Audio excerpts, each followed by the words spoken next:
Menjawab pertanyaan yang kedua dari Mas David Silalahi, apakah Nabi Muhammad nabinya umat muslim di waktu kiamat memiliki kuasa untuk menghakimi orang yang hidup dan orang yang mati sama seperti kuasa Yesus? Kalau ada tertulis dalam ayat di kitab umat muslim, saya dan istri saya akan siap menjadi mu'alaf. Terima kasih buat Mas David Silalahi. Sahabat-sahabatku yang dirahmati Allah, sebelum saya menjawab pertanyaan dari Mas David ini, saya akan memberikan beberapa sedikit pemahaman tentang siapa Yesus dan kitab suci Al-Quran. Insya Allah pemahaman ini nanti akan memberikan hikmah tersendiri bagi Mas David Silalahi. Semoga hatinya dilembutkan agar menerima kebenaran dari agama yang lurus, yaitu agama Islam. Rasulullah Nabi Muhammad SAW pernah berkata, tidak akan terjadi hari kiamat sampai datangnya Nabi Isa sebagai seorang hakim yang adil. Bukankah Nabi Isa sudah mati meninggalkan dunia ini? Kaum Yahudi tidak berhasil membunuhnya. Mereka tidak pula berhasil menyalibnya. Ada orang lain yang diserupakan wajahnya dengan Nabi Isa atau yang mereka anggap sebagai Yesus. Dialah Yudas Iskariot. Dialah Yehusa yang ditangkap tentara Yahudi yang membenci Nabi Isa. Kemudian mereka menyalib di tiang Golgota. Sahabat-sahabatku yang dirahmati Allah, kaum Yahudi ini mengatakan kepada orang-orang, inilah Nabi Isa, Isa putra Maryam. Maka kata Allah, mereka tidak yakin dengan siapa yang mereka salib selama ini. Dan ini akan menjadi keraguan yang nyata sampai akhir zaman. Sahabat-sahabatku yang dirahmati Allah, pada tahun 324, tepatnya di sebuah kota di Nisea, ini adalah kota di bagian negara Turki yang sekarang sudah berubah namanya menjadi Istanbul. Pada tahun tersebut telah terjadi pertemuan para pendeta, dan mereka semua para pendeta bersepakat bahwa Nabi Isa atau yang mereka sebut dengan Yesus adalah anak Tuhan. Padahal semua itu tidak disebutkan di dalam kitab suci Injil, tidak ada di dalam wahyu Allah. Dalam pertemuan para pendeta ini, mereka merubah kalimat-kalimat yang ada di dalam kitab suci sesuai dengan hawa nafsu mereka sendiri, sesuai dengan kemauan mereka sendiri. Mereka kaum Yahudi ini tidak berhasil membunuh Nabi Isa atau Yesus. Mereka kaum Yahudi ini tidak berhasil menyalib Nabi Isa. Sahabat-sahabatku yang dirahmati Allah, Allah mengangkat Nabi Isa atau Yesus ini, Nabi Isa putra Maryam ini belum meninggal. Allah mengangkatnya ke langit. Beliau belum meninggal sampai nanti menjelang hari kiamat. Sahabat-sahabatku yang dirahmati Allah, Nabi Muhammad pernah berkisah bahwa Nabi Isa ini akan turun menjadi pemimpin yang adil. Apakah Nabi Isa ini akan membawa syariat baru? Apakah Nabi Isa dengan turunnya Nabi Isa ini akan membawa ajaran yang baru? Tidak, tidak sama sekali. Nabi Isa atau yang mereka sebut selama ini Yesus akan menghidupkan sunnah-sunnah Nabi Muhammad, menjadi imam di masjid, mengajak orang-orang untuk sholat berjamaah, dan tentunya menegakkan syariat-syariat Nabi Muhammad. Nabi Isa, Isa putra Maryam atau yang mereka sebut selama ini dengan Yesus, datang untuk membatalkan syariat-syariat yang sudah dirubah oleh para pendeta tersebut. Dan ini diantaranya, salah satu diantaranya mereka, para Yahudi ini mengatakan bahwa Nabi Isa meninggal di palang salib. Hal ini dibantah di dalam kitab suci Al-Quran. Dan ini jelas diceritakan, dikisahkan dalam kitab suci Al-Quran bahwa Nabi Isa ini datang dan menghancurkan salib. Sahabat-sahabatku yang dirahmati Allah, maksud daripada Yesus atau Nabi Isa ini akan menghancurkan salib, karena memang salib itu adalah kutukan. Salib itu adalah laknat atau kutukan, karena salib ini dahulunya merupakan lambang kutukan, lambang kutuk. Namun setelah peristiwa penebusan dosa di kayu salib itu, dengan menjadikan Nabi Isa atau Yesus ini yang tidak berdosa, menjadikan Yesus atau Nabi Isa ini seorang yang tidak berdosa, dibuat menjadi seolah-olah berdosa karena menanggung semua dosa-dosa daripada manusia, supaya hal ini dimaksudkan untuk supaya umat manusia yang percaya kepadanya tidak menjalani penghakiman atau menjalani penghukuman. Sahabatku yang dirahmati Allah, ada pula yang mengatakan bahwa ini adalah patung dia, ini adalah patung Yesus atau patung Isa putra Maryam.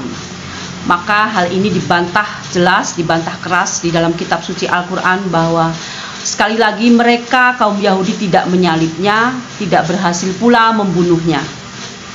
Kalau ada orang di luar sana yang berkata, kamu sekalian Muslim, jangan bahas agama kami, jangan bahas agama Kristen, urus saja agamamu. Sahabat-sahabatku yang dirahmati Allah, kami Muslim, kami semua Muslim tidak akan membahas agama orang lain, tidak akan membahas agama kalian semua kalau Allah tidak menyebutkannya di dalam kitab suci kami, tidak menyebutkannya di dalam kitab suci Al-Quran. Allah menyebutkannya tentang apa yang kalian sebut sebagai Tuhan itu di dalam beberapa surat, di antaranya adalah surat Al-Fatihah, surat Al-Imran, dan surat Al-Baqarah. Nabi Isa, Isa putra Maryam atau yang mereka sangka sebagai Yesus, anak Allah, tidak pernah mengaku sebagai Tuhan. Tak lain tak bukan, beliau adalah seorang Rasul, seorang Nabi utusan Allah. Semua Nabi tentunya meninggal dunia. Isa juga nantinya akan meninggal. Hanya saja tidak seperti nabi-nabi yang lain. Nabi Isa ini akan datang sekali lagi, yang untuk kedua kalinya di akhir zaman, akan menghancurkan salib dan tentunya akan membunuh babi. Kenapa beliau membunuh babi? Karena para Yahudi ini dan para pendeta-pendeta Yahudi ini menghalalkan babi, padahal Nabi Isa atau Yesus ini tidak pernah makan babi. Lalu siapa yang merubah ajaran Nabi Isa? Ya, tentunya kita sudah meyakini kaum Muslim bahwa yang menyesatkan ajaran Nabi Isa ini adalah Paulus. Paulus pernah berkata, sejak Isa disalib menebus dosa-dosa manusia, maka semua binatang dihalalkan. Banyak ajaran Nabi Isa atau Yesus, Isa putra Maryam ini yang diselewengkan oleh Paulus yang bernama Saul. Sahabat-sahabatku yang dirahmati Allah, Saul ini tidak pernah belajar kepada Nabi Isa. Beliau mengaku diangkat sebagai rasul oleh Nabi Isa, maka disebut namanya sebagai Rasul Paulus. Dia hanya mengaku saja. Sahabat-sahabatku yang dirahmati Allah dan kaum muslimin, kita sebagai umat muslim sangat meyakini apa yang terkandung di dalam kitab suci Al-Quran, dan ini sangat jelas dan rinci diberitakan di dalam kitab suci Al-Quran bahwa Yesus bukan Tuhan.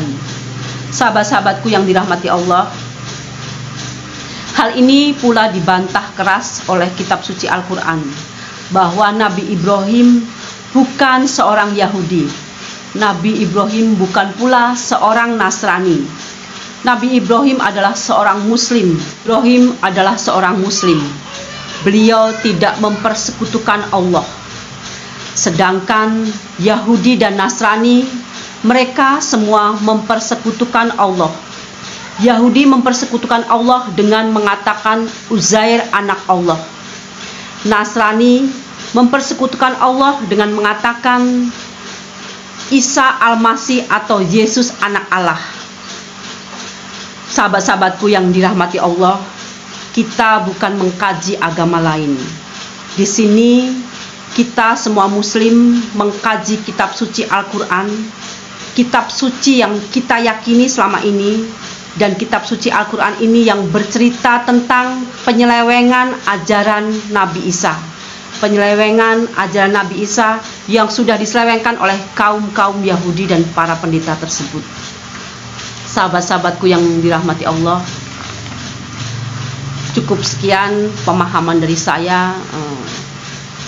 Sungguh ini adalah berita yang sangat luar biasa, yang kita yakini di dalam kitab suci Al-Quran, dan kita imani siapa sebenarnya Nabi Isa atau yang mereka anggap sebagai Yesus anak Allah, dan mereka selama ini sudah menuhankannya. Tentu pertanyaan dari Mas David Silalahi ini saya anggap sungguh pertanyaan yang sangat bagus. Nanti di akhir zaman Yesus akan bersaksi kepada kalian semua menjadi hakim yang adil atas dirinya, karena sudah umat Kristen sudah menganggap beliau sebagai Tuhan, dan Yesus akan menolak hal tersebut. Dan inilah yang disebut dengan hakim yang adil. Beliau tidak akan mengakui bahwa beliau ini adalah Tuhan. Mas David Silalahi, sedangkan saya katakan di sini ini adalah pemahaman yang saya berikan. Mudah-mudahan Anda dilembutkan hati Anda. Insya Allah ini akan membukakan jalan pintu hidayah buat Anda. Dan saya katakan di sini, setiap Muslim adalah orang yang berserah diri kepada Allah Ta'ala.